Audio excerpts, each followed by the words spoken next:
మా civil supplies కార్పొరేషన్కి సంబంధించి గతంలో రాష్ట్ర చైర్మన్గా సివిల్ సప్లైస్ కార్పొరేషన్కి పనిచేసిన సోదరులు రవీందర్ సింగ్ గారు స్వతహాగా న్యాయవాది, కరీంనగర్ మేయర్గా కూడా చేస్తున్నారు.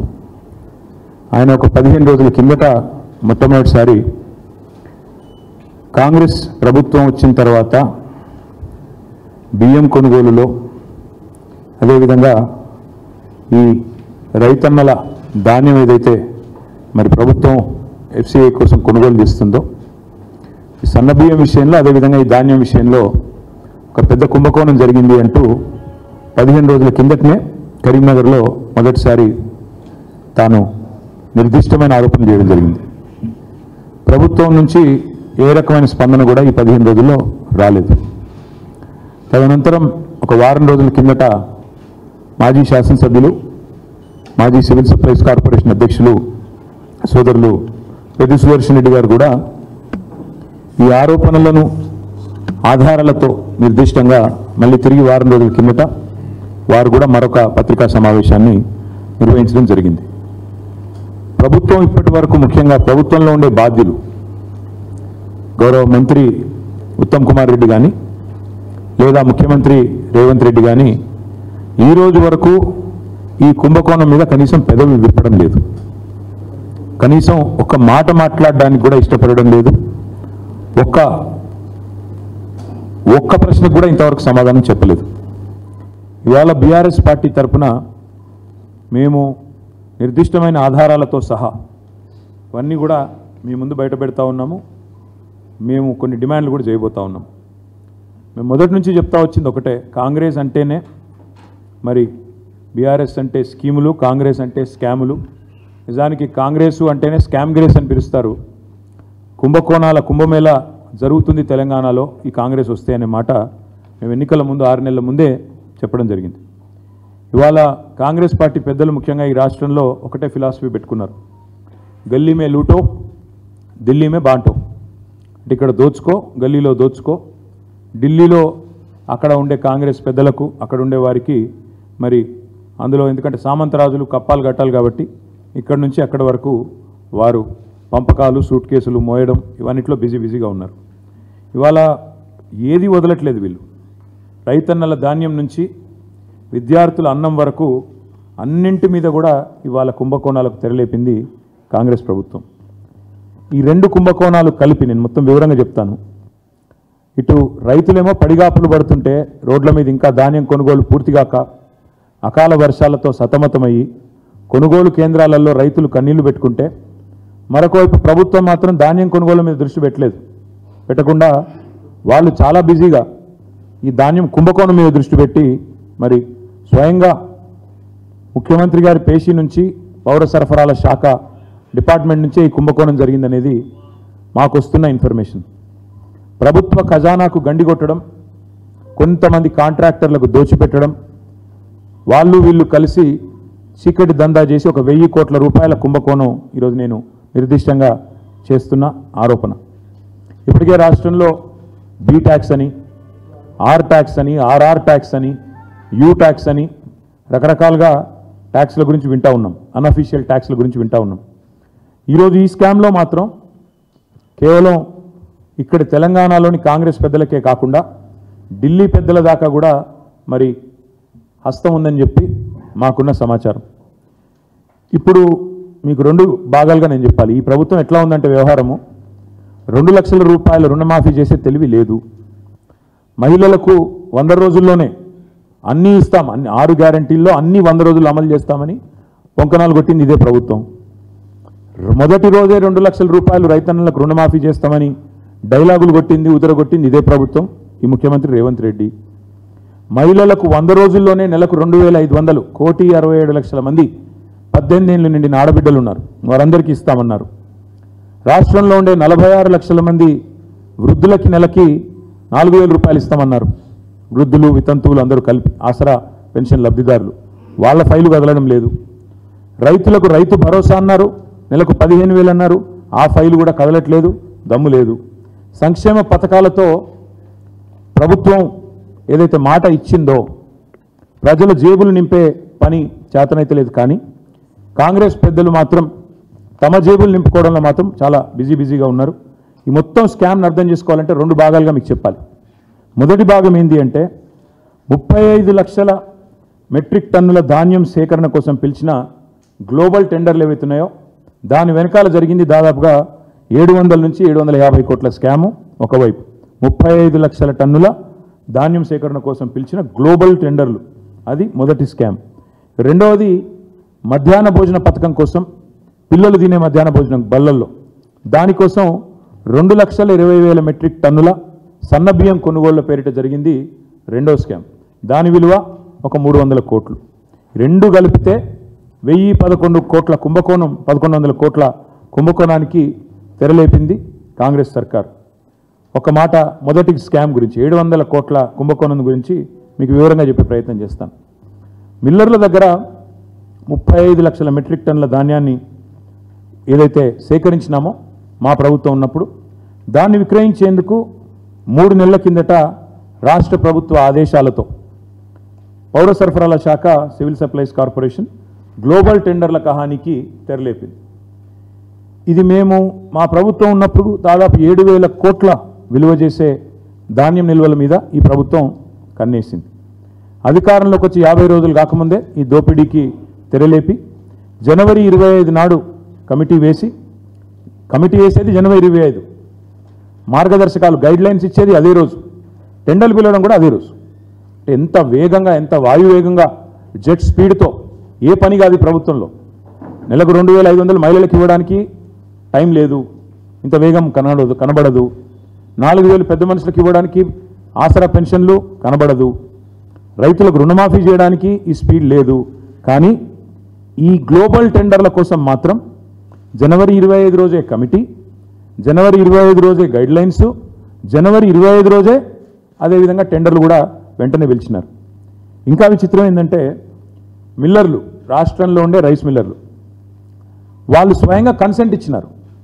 ఆనాడు సివిల్ సప్లైస్ డిపార్ట్మెంట్కి, ఆనాడు కానీ ఈనాడు కానీ 2,100 రూపాయలకు మేము కొనుగోలు చేయడానికి సిద్ధంగా ఉన్నాం అని రాష్ట్రంలో ఉన్న రైస్ మిల్లర్లు ప్రభుత్వానికి వాళ్ళు కన్సెంట్ ఇస్తే, కన్సెంట్ అంటే వాళ్ళ ఉద్దేశం ఇనిషియేటివ్ తీసుకొని మేము తీసుకుంటాం అని వాళ్ళు ఆఫర్ ఇస్తే దాన్ని రిజెక్ట్ చేసి వాళ్ళ మాట వినకుండా గ్లోబల్ టెండర్ల పేరిట కొన్ని ప్రత్యేక నిబంధనలు పెట్టి, ఇంత టర్నోవర్ ఉండాలి, ఇంత టర్నోవర్ ఉండాలని చెప్పి కొన్ని నిబంధనలు పెట్టి వీళ్ళందరూ ఎవరైతే రైస్ మిల్లర్లు పాపం చిన్నవాళ్ళు ఉన్నారో వాళ్ళందరినీ కూడా ఇందులో పక్కకు నెట్టి ఇవాళ గ్లోబల్ టెండర్లను పిలిచి ఈ గ్లోబల్ టెండర్లు 4 కంపెనీలకు వచ్చేటట్టు రింగ్ చేసినారు.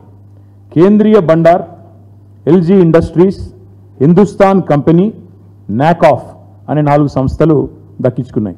ఇక్కడ విచిత్రమైన విషయం ఒకటి, 2023 సంవత్సరంలో ఇదే రాష్ట్ర ప్రభుత్వం ఆనాడు అంటే మా గవర్నమెంట్ ఉన్నప్పుడు గురుకులాలలో మరి ఈ కేంద్రీయ బండార్ అనే సంస్థ ఆనాడు ఆశించిన విధంగా వీళ్ళు పనిచేయలేదు, కాంట్రాక్ట్ దక్కించుకున్న తర్వాత వీళ్ళు సరిగా పనిచేయలేదు కాబట్టి ఈ కేంద్రీయ బండార్ అనే సంస్థను బ్లాక్ లిస్ట్ చేసినాం. టెండర్లలో భవిష్యత్తులో పాల్గొనడానికి వీలు లేదు అని వారిని బ్లాక్ లిస్ట్ చేసింది రాష్ట్ర ప్రభుత్వం. కేంద్రీయ బండార్. విచిత్రం ఏంటంటే ఈ ప్రభుత్వం రాగానే ఆ కేంద్రీయ బండార్ అనే సంస్థ ఏదైతే ఉన్నదో దానికోసం రూల్స్ రిలాక్స్ చేసి బ్లాక్ లిస్ట్లో ఉన్నదాన్ని తీసేసి తొలగించి ఇవాళ 4 కంపెనీలకే మొత్తానికి అక్కడ మిల్లర్లు 2,100 రూపాయలకు కొనుగోలు చేస్తామని సుముఖత వ్యక్తం చేసినా వాళ్ళు అల్టిమేట్గా చేసింది ఏంటి అంటే మరి చక్కగా 1,885 నుంచి 2,007 రూపాయలకు, 1,885 నుంచి 2,007 రూపాయలకు ఒక బ్యాండ్ ఫిక్స్ చేసి 4 సంస్థలు కుమ్మక్కై మరి పూర్తి స్థాయిలో 2,100లకు దాదాపు 200 రూపాయలు తగ్గించి మరి కుంభకోణం చేసి ఈ 4 సంస్థలు ఇంక్లూడింగ్ ఒక బ్లాక్ లిస్టెడ్ సంస్థకు కట్టబెట్టిన తర్వాత ఇదిగో ఇది సివిల్ సప్లైస్ కార్పొరేషన్ యొక్క శాఖ యొక్క లెటర్. తర్వాత మన కాంట్రాక్ట్ పొందిన సంస్థలకు పెట్టిన కండిషన్ ఏంటంటే 90 డేస్లో 90 రోజుల్లో ఈ 35 లాక్ మెట్రిక్ టన్స్ని లిఫ్ట్ చేయాలి, ప్రభుత్వానికి 7,500 కోట్ల రూపాయల డబ్బులు కట్టాలి. ఇక్కడ విచిత్రం, చాలా విచిత్రం. ఈ 4 ఈ 4 సంస్థలు ఏవైతే గ్లోబల్ టెండర్స్లో పార్టిసిపేట్ చేసి దక్కించుకున్నాయో వాళ్ళ యొక్క విధి విధానాలు, ఆ గైడ్ లైన్స్ ప్రకారం, టెండర్ ప్రకారం విధి విధానం ఏంటంటే కేవలం ఆ ప్యాడీని లిఫ్ట్ చేయాలి అంతే. అంత తప్ప వాళ్ళు ఏ లావాదేవీలో కానీ ఇంకో దానిలో కానీ ఇన్వాల్వ్ కావడానికి లేదు.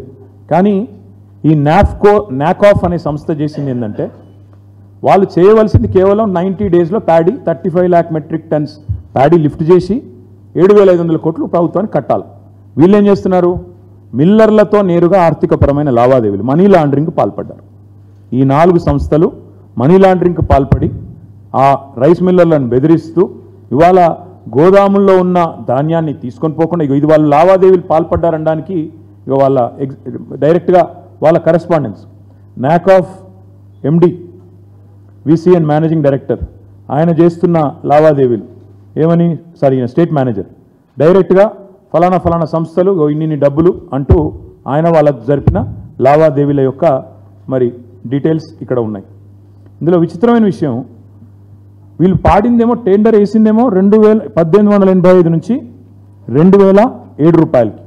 కానీ వీళ్ళు ఏం చేస్తున్నారు? క్వింటాల్కి 2230 రూపాయలు మీరు చెల్లించాల్సిందే అని చెప్పి రాష్ట్రంలో ఉన్న 4,000 మంది రైస్ మిల్లర్లను ఈ కాంట్రాక్ట్ సంస్థలు 4 ఏవైతే గ్లోబల్ టెండర్ దక్కించుకున్నాయో బ్లాక్మెయిల్ చేస్తూ ఉన్నాయి. ఎందుకు చేయాలా, మీకు ఎందుకు ఇవ్వాలా 2230 అంటే వాళ్ళు చెప్పే కారణాలు చాలా విచిత్రంగా ఉంది. ఒకటి, జలసౌదలో ఒక మీటింగ్ జరిగింది. ఉత్తమ్ కుమార్ రెడ్డి గారి నేతృత్వంలో లేదా వాళ్ళ శాఖ నేతృత్వంలో ఒక మీటింగ్ జరిగింది. అందులో అనధికారికంగా ఒక MOU కుదుర్చుకున్నారంట. ఏమని? ఇక్కడ 2007 రూపాయలకి వేసినా 1885 నుంచి 2007 రూపాయలకే కోట్ చేసినా ఇంకొక 223 రూపాయలు ఎక్కువ ఖర్చు, ఎక్కువ డబ్బులు ఇవ్వాల్సిందే. ఎందుకంటే సీఎం పేషీకి ఖర్చు అయింది, ఢిల్లీకి పోవాలి, ఎలక్షన్స్ ఉన్నాయి, కాబట్టి క్వింటాలకు 150 రూపాయల నుంచి 223 రూపాయలు అదనంగా చెల్లించి తీరాలే అని ఒత్తిడి చేస్తూ, మీరు ఒకవేళ కనుక సహకరించకపోతే మీ మీద విజిలెన్స్ దాడులు జరుగుతాయి, GST దాడులు జరుగుతాయంటూ ఇవాళ రాష్ట్రంలోని రైస్ మిల్లర్లను ఈ 4 సంస్థలు మరి భయభ్రాంతులకు గురి చేస్తూ ఉన్నారు. ఇంకొక బంపర్ ఆఫర్ కూడా ఇస్తున్నారు. మీరు కనుక మేము చెప్పినట్టు క్వింటాల్కు 223 రూపాయలు ఎక్స్ట్రా ఇస్తే మేము ధాన్యం లిఫ్ట్ చేయకపోయినా చేసినట్టు మేము కాగితాలు సృష్టిస్తాం, మేము చూసుకుంటాం అని చెప్పి వాళ్ళు క్లియరెన్స్ కూడా ఇస్తామని చెప్పి బంపర్ ఆఫర్లు ఇస్తూ ఉన్నారు ఈ 4 సంస్థలు. అంటే అక్కడ ధాన్యం లేకపోయినా ఉన్నట్టుగా మేము క్లియరెన్స్ ఇస్తాం, లిఫ్ట్ చేయకపోయినా చేసినట్టు మేము చూపెడతాం, మీరు చేయవలసిందల్లా క్వింటాల్కి 223 రూపాయలు అదనంగా మీరు మాకు ఇవ్వాలి అని చెప్పి మనీ ట్రాన్స్ఫర్ కోసం మిల్లర్ల మీద ఇలా పెద్ద ఎత్తున మరి ఒత్తిడి తెచ్చి భారీ స్థాయిలో నగదు బదిలీ ఇవాళ జరిగిందనేది మాకున్న సమాచారం, మాకుండే మిల్లర్ ఫ్రెండ్స్ కానీ ఇతరత్ర కానీ. దాదాపు 35 లక్షల మెట్రిక్ టన్నులు ఇంటూ 223 రూపాయలు, 35 లక్షల మెట్రిక్ టన్నులు ఇంటూ 223 రూపీస్ వేసుకుంటే యావరేజ్గా 200 వేసుకోండి, 185 223 అనే గందరగోళం లెక్క పక్కన పెడితే 35 లక్షలు ఇంటూ 20 200 700 కోట్ల అదనపు డబ్బులు, అదనపు క్యాష్ మనీ లాండరింగ్ ద్వారా ఈ సంస్థలు మిల్లర్ల దగ్గర వసూలు చేస్తూ ఉన్నాయి. అసలు నిజానికి ఈ కాంట్రాక్ట్ పొందిన 4 సంస్థలు చేయాల్సిన పని ఏంటి? కేవలం ధాన్యం లిఫ్ట్ చేయాలి, 90 రోజుల్లో పూర్తి చేయాలి, చేయకపోతే ప్రభుత్వానికి ఏ కారణం చేతి చేయలేదో చెప్పాలి, డబ్బులు కట్టాలి, 7,500 కోట్లు కట్టాలి. కానీ వీళ్ళు ఏం చేస్తున్నారు? వాళ్ళు టెండర్ వేసింది, వాళ్ళు టెండర్ తీసుకున్నది ధాన్యం లిఫ్టింగ్కి, డబ్బుల వసూలు కాదు. డబ్బుల వసూలుకి వీళ్ళకి పాత్ర లేదు. మరి ఇప్పుడు ఈ సంస్థ ఇప్పుడే నేను చెప్పినట్టు డబ్బుల వసూలు సంబంధించిన సబ్జెక్ట్ నాఫ్కాస్ అనే సంస్థ ఎందుకు మాట్లాడుతోంది? అసలు వీళ్ళకున్న అధికారం ఏంది? ఒక నాఫ్కాస్ మాకు లెటర్ ఉంది, మిగతా 3 సంస్థలకు కూడా ఇదే రకమైన ఉత్తర ప్రత్యుత్తరాలు మా దగ్గర ఉన్నాయి. వీళ్ళందరూ డబ్బు వసూలు మీద పడ్డారు. ఇంకొక మాట ఏమంటే, అసలు సంబంధం లేని ప్రైవేట్ సంస్థలు ప్రభుత్వం తరపున డబ్బులు ఎట్లా అడుగుతున్నాయి? ప్రైవేట్ సంస్థలు ప్రభుత్వం తరపున డబ్బుల వసూలు ఎట్లా చేస్తున్నాయి? చేస్తే గీస్తే సివిల్ సప్లైస్ కార్పొరేషన్ చేయాలి డబ్బులు వసూలు, లేదా FCI చేయాలి. వీళ్ళు ఎవరు అసలు ఈ 4?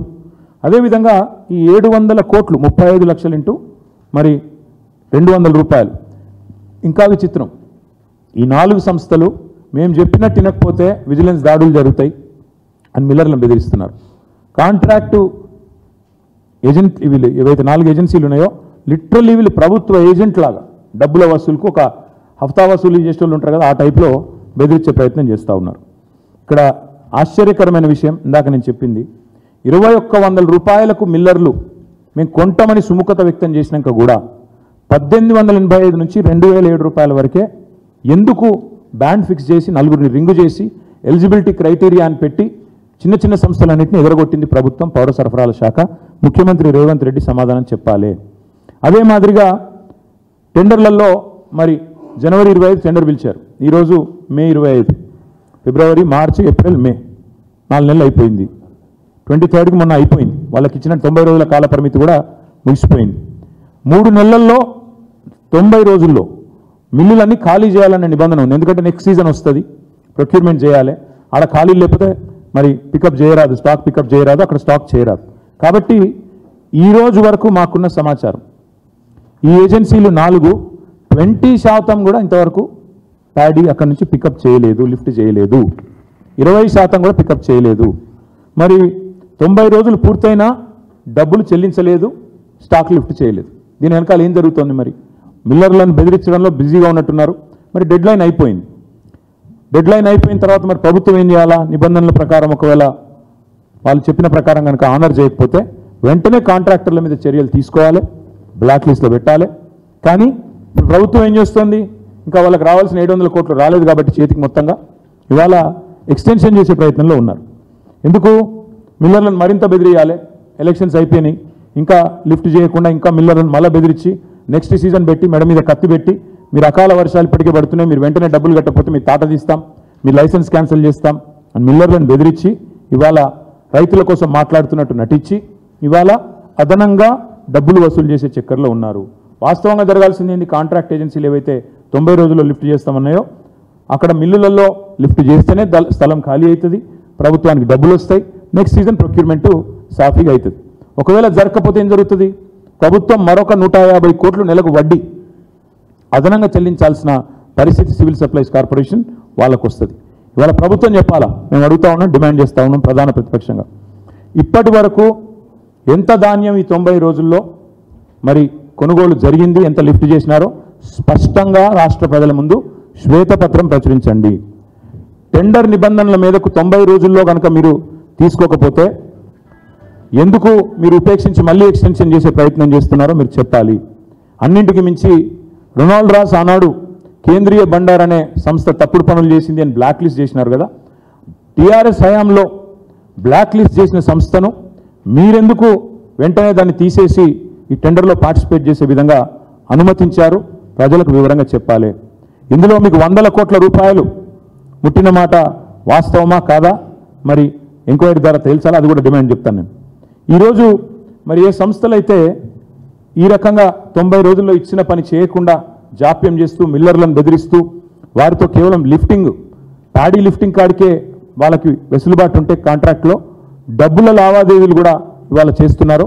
వారి మీద మనీ లాండరింగ్ ప్రకారం 4 ఏజెన్సీల మీద కూడా చర్య తీసుకోవాలి. ఇది మొదటి కుంభకోణం. ప్యాడీదేమో మొదటి కుంభకోణం 35 లక్షల మెట్రిక్ టన్ను. రెండవ స్కామ్ ఏంటంటే మా ప్రభుత్వం వచ్చిన తర్వాత కేసీఆర్ గారు పేద పిల్లల పట్ల ఆయనకుండే ప్రేమతో సన్నబియ్యం స్కీమ్ తీసుకొచ్చారు. సన్నబియ్యం పెట్టి విద్యార్థులకు హాస్టళ్లలో నాణ్యమైన భోజనం పెట్టాలా, స్కూళ్లలో నాణ్యమైన భోజనం పెట్టాలని చెప్పి అప్పటిదాకా దొడ్డు బియ్యంతో ఉన్న మరి మంచి పరిస్థితి ఉండేది కాదు ఆనాడు కాంగ్రెస్ ప్రభుత్వంలో. దాన్ని తొలగించి సన్నబియ్యం విద్యార్థులకు మంచి భోజనం అందించాలి, నాణ్యమైన భోజనం అని చెప్పి ఒక స్కీమ్ తీసుకొచ్చినాం. వీళ్ళు రాగానే కాంగ్రెస్ వాళ్ళు ఆ స్కీమ్ను స్కామ్ చేసినారు. ఏం చేసినారు? మధ్యాహ్న భోజన పథకానికి 2,20,000 మెట్రిక్ టన్నుల సన్నబియ్యం కావాలి. దానికోసం ఏం చేసినారంటే మీకు వివరంగా చెప్తాను. గురుకులాల్లో, అంగన్వాడీల్లో, స్కూళ్ళల్లో మధ్యాహ్న భోజనం పథకం కోసం జనరల్గా మరి మనం సన్నబియ్యం ప్రొవైడ్ చేస్తాం. వీటన్నిటి కోసం అని చెప్పి 2,20,000 టన్నుల సన్నబియ్యం కావాలని చెప్పి పౌర సరఫరాల శాఖ టెండర్ పిలిచింది. మళ్ళీ గ్లోబల్ టెండర్, మళ్ళీ సేమ్ మ్యాజిక్. మళ్ళీ విచిత్రంగా ఏ 4 సంస్థలు పాల్గొన్నాయో తెలుసా మీకు? సేమ్ అవే సంస్థలు, అదే ఎల్జీ, అదే నాఫ్కాస్, అదే నకాఫ్, అదే హిందుస్థాను, అదే కేంద్రీయ బండారు. వీళ్ళ ప్రపంచంలో ఇంకెవరికి తెలియదు, ఇంకెవరు లేరు. ఇదే 4 సంస్థలు. ఇంకా విచిత్రం చెప్తాను మీకు. అసలు బహిరంగ మార్కెట్లో ఈరోజు సన్నబియ్యం ధర కేవలం 42 నుంచి 45 రూపాయల మధ్యలో ఉంది. బహిరంగ మార్కెట్లో 42 నుంచి 45 రూపాయలు. ఇలా సామాన్య గృహిణి ఏ ఒక్కరిని అడిగినా, లేకపోతే బియ్యం కొనుక్కొచ్చే ఏ ఒక్క పురుషుడిని అడిగినా, రాష్ట్రంలో తమ ఇంటి కోసం బియ్యం కొనుక్కునే వాళ్ళని ఎవరిని అడిగినా మీకు ఏం చెప్తారంటే ఓపెన్ మార్కెట్లో 42 రూపీస్ నుంచి 45 రూపీస్ వరకు మీకు ఫైన్ రైస్ దొరుకుతుంది. ప్రభుత్వం కూడా బయట కొనుగోలు చేస్తే అంతకే వస్తుంది. కానీ రైస్ మిల్లర్లు కూడా రెడీగా ఉన్నారు అంతమంది వేయడానికి ఆ రేటుకి. కానీ బహిరంగ మార్కెట్ను పక్కకు పెట్టి, బయట కొనుగోలు చేసే అవకాశం పక్కకు పెట్టి, మిల్లర్లు ఇవ్వడానికి ఉంటే కూడా రెడీగా ఉంటే దాన్ని పక్కకు పెట్టి టెండర్ పిలిచారు. మళ్ళీ అదే 4 సంస్థలు కొటేషన్లు కూడా ఎంత బాగా చేసుకున్నారంటే ప్లానింగు 57 రూపాయలు ఒక ఆయన, మిగతా ముగ్గురు కూడబలుక్కుని 56 రూపాయలు 90 పైసలు. బాటా డిస్కౌంట్ ఉంటుంది చూడండి, ఆ టైంలో 57 రూపాయలు 56, 90 ముగ్గురు అంత మంచి కూడబలుకొని ఒక దగ్గర కూర్చొని రాసుకున్నట్టు 57, 56, 90, 56, 90, 56, 90 నలుగురు కలిసిండ్రు, కోడ్ చేసిండ్రు. మరి ఇది యాదృచ్ఛికమైతే ఇంతకు మించిన మ్యాజిక్ ఇంకోటి ఉండదు నాకు తెలిసి. ఇంత యాదృచ్ఛికంగా 3 సంస్థలు కలబడ్డట్టు బయట మార్కెట్లో 42 రూపాయలకు దొరుకుతుంటే, 45 రూపాయలు దొరుకుతుంటే వాళ్ళు 50 కోట్ చేయొచ్చు, వాళ్ళు 48 కోట్ చేయొచ్చు, వాళ్ళు 47 కోట్ చేయొచ్చు. అట కాదు, ఒకరు 57, మిగతా ముగ్గురు 56 రూపాయల 90 పైసలు స్పష్టంగా కోట్ చేసి అల్టిమేట్గా ఏం చేసినారు, ఇందులో కిలోకు 15 రూపాయలు అదనం. అంటే బయట మార్కెట్లో 42 రూపాయలు ఉంటే 57 రూపాయలకు టెండర్ ఫైనల్ చేసిండ్రు. ఆర్డర్ ఏదది ఇదే కదా, ఇగో ఇది ఫైనల్ చేసిన ఆర్డరు. ఇది సివిల్ సప్లై శాఖ ఇచ్చిన ఆర్డర్. 57 రూపాయలకు ఫైనల్ చేసిన టెండరు. ఎల్జీ అనే సంస్థకు 57, మిగతా ముగ్గురికి 56, 90 చొప్పున. ఏం జరిగింది ఇక్కడ, 2,20,000 టన్నులు ఇంటూ 15 రూపాయలు అదనం. రౌండ్ ఆఫ్ చేస్తే ఇది కూడా మళ్ళీ 300 కోట్ల కథ. అంటే అందులో 700 నుంచి 750 కోట్లు, ఇందులో ఒక 300 కోట్లు. అంటే ఎంత మొత్తం కలిపి 1,100-1,100 కోట్ల కుంభకోణం. ఇక్కడ ఇంకా విచిత్రమైన విషయం ఒకటి చెప్తాను మీకు. ఈ సన్న బియ్యం కొనుగోలు విషయంలో ఎవ్రీ ఇయర్ సివిల్ సప్లైస్ డిపార్ట్మెంటే మన రాష్ట్రంలోని రైతుల నుంచి ఎఫ్సిఐకి మనం ఇక్కడ కొంటాం, కొని తర్వాత ఎఫ్సిఐకి అమ్ముతాం. ఎఫ్సిఐకి మనం ఎవ్రీ ఇయర్ ఇక్కడ రాష్ట్ర రైతుల దగ్గర సేకరించిన ధాన్యం నుంచే దొడ్డు బియ్యం కొంటాం, అదే దొడ్డు వడ్లు కొంటాం, దొడ్డు రకాలు, సన్న రకాలు కొంటాం. ఆల్రెడీ మన రాష్ట్రంలో మా ప్రభుత్వం ఉన్నప్పుడే సివిల్ సప్లైస్ సంస్థ ఏదైతే 35 లక్షల మెట్రిక్ టన్నుల కథ చెప్పినా కదా ఇప్పటిదాకా నేను, అందులోనే 1.6 lakh టన్స్ సన్నధాన్యం ఉంది. 1.6 lakh టన్స్ కొత్తగా నువ్వు బయట కొనాల్సిన అవసరమే లేదు. అది ఆల్రెడీ నీ దగ్గరే ఉంది స్టాక్. నువ్వు దాన్ని పక్కకు పెట్టి దాన్ని మిల్లింగ్ చేయించుకొని అది మన సివిల్ సప్లైస్ డిపార్ట్మెంట్కి ఇస్తే, అది మన స్కూల్స్ డిపార్ట్మెంట్కి ఇచ్చేస్తే, ఎడ్యుకేషన్కు వెల్ఫేర్కి ఇచ్చేస్తే నువ్వు బయట కొనాల్సింది ఎంత అప్పుడు కేవలం 60,000 టన్నులు.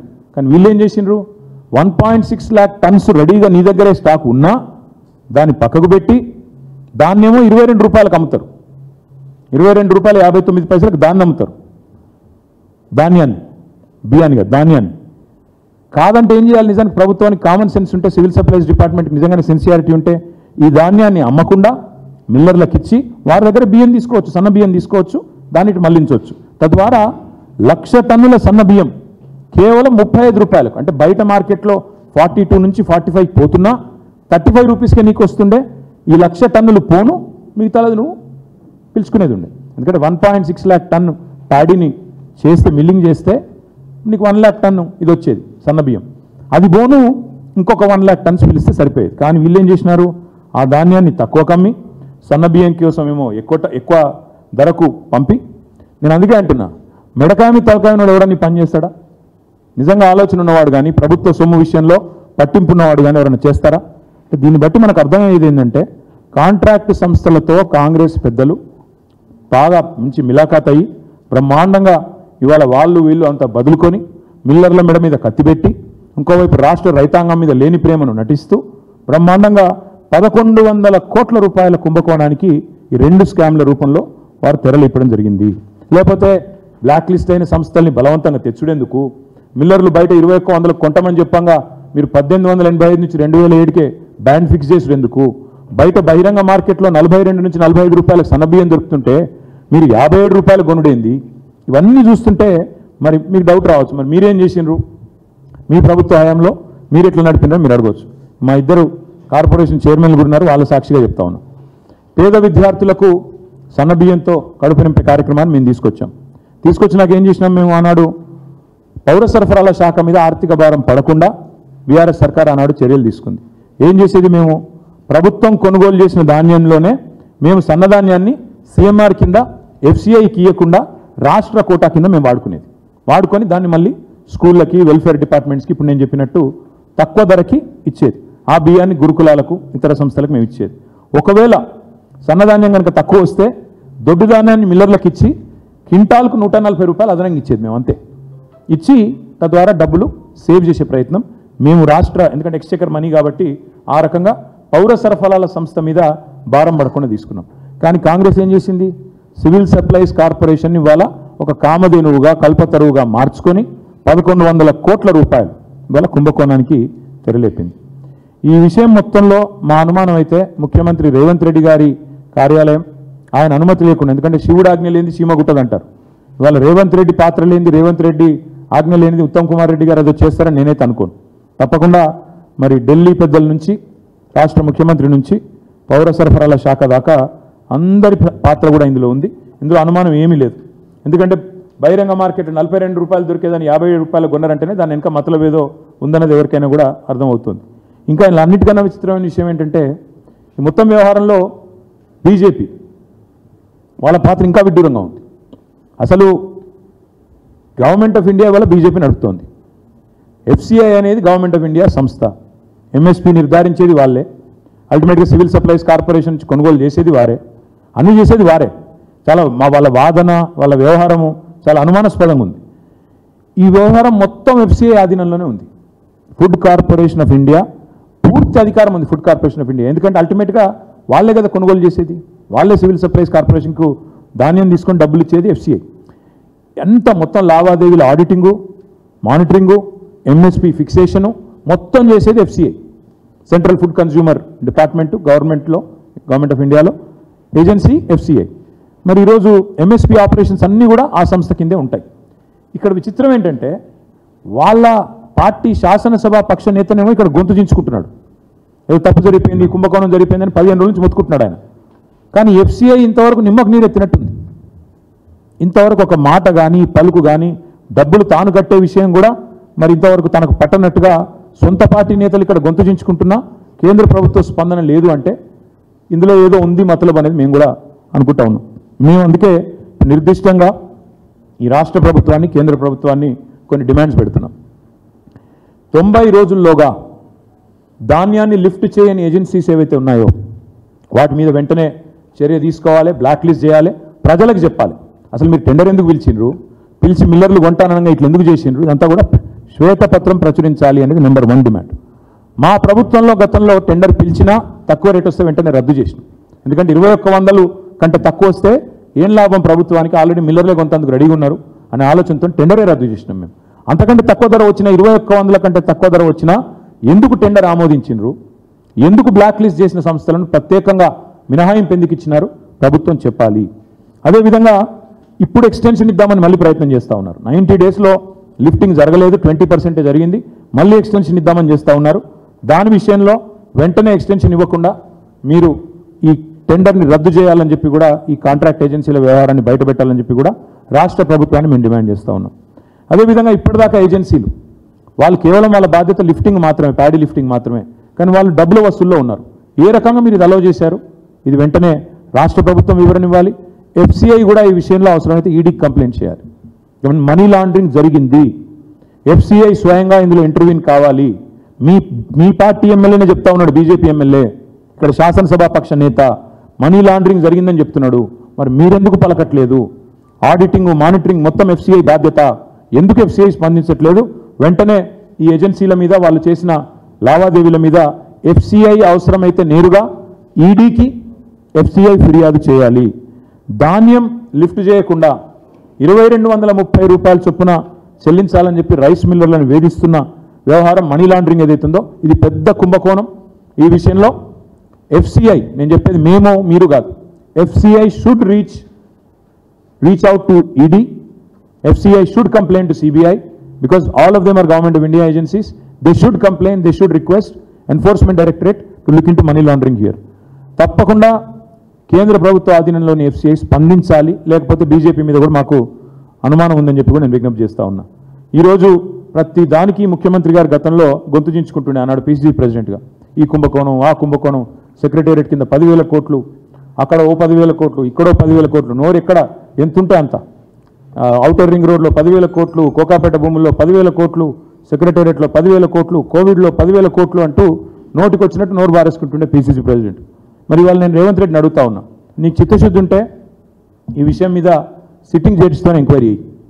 మీ మంత్రి అంతా కడిగిన ముత్యం అయితే, స్వాతి ముత్యం అయితే వెంటనే సిట్టింగ్ జడ్జితోని ఈ మొత్తం పౌర సరఫరాల శాఖ చేసిన 2 టెండర్లు, సన్న బియ్యంది, ప్యాడీది, రెండిటి మీద కూడా వెంటనే సిట్టింగ్ జడ్జితో ఎంక్వైరీ అయ్యి, కాళేశ్వరం మీద వేసినావు, తర్వాత భద్రాద్రి విద్యుత్ కొనుగోళ్ల మీద వేసినావు, దీని మీద కూడా ప్రజలకు తెలుస్తుంది. ప్రజాపాలన కదా, ప్రజలకు తెలియాలి కదా.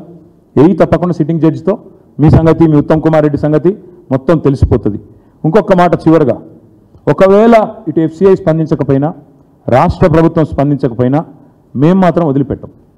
పక్కాగా మేము కూడా ఆధారాలతో సహా ఇప్పుడు నేను చెప్పిన అన్నిటినీ కూడా క్రోడీకరించి న్యాయస్థానాలను ఆశ్రయిస్తాం, న్యాయ పోరాటము చేస్తాము, ఏజెన్సీల దగ్గరికి మేము కూడా పోతాం.